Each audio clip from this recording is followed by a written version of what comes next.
US memory maker Micron has picked L&T to build phase 2 of its $2.75 billion semiconductor plant in Sanand, Gujarat.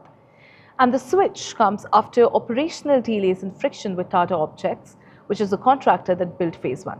Now, before we continue, a quick reminder for you all. 82% of our viewers have still not subscribed to the channel. So if you are enjoying our content, do take a second to subscribe, hit that button. It will cost you nothing, but it will mean a whole lot to us. With that, let's get straight back to the story. Tata Projects built phase 1, but people familiar with the matter say that delays there created friction between the two sides, pushing Micron to look elsewhere for phase 2. L&T, in fact, was reportedly always a top pick and has now backed the contract. Singapore's main heart, which worked on phase 1, stays on to design phase 2, while Turner International is expected to handle project consultancy.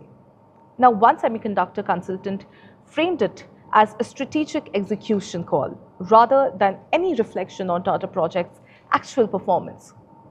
Phase 1 alone had 500,000 square feet of clean room space, among the largest raised floor clean rooms in the world, and phase 2 is expected to match that scale.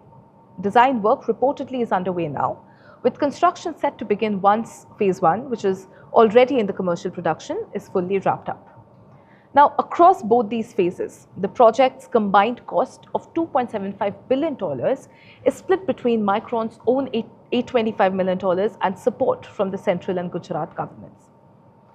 This was the first project approved under India's Semiconductor mission, and phase 1 was inaugurated by Prime Minister Modi earlier this year as India's first working chip assembly and test line.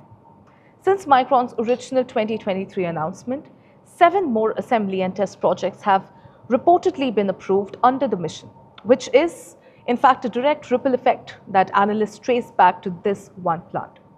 Here, of course, ladies and gentlemen, is a front page take on this. When India's flagship chip project needs a mid-program contractor swap to really stay on track, is that a sign of normal growing pains as the ecosystem scales? Or is it a warning about how ready India's execution capacity really is for the bigger projects that are still in the pipeline and still to come?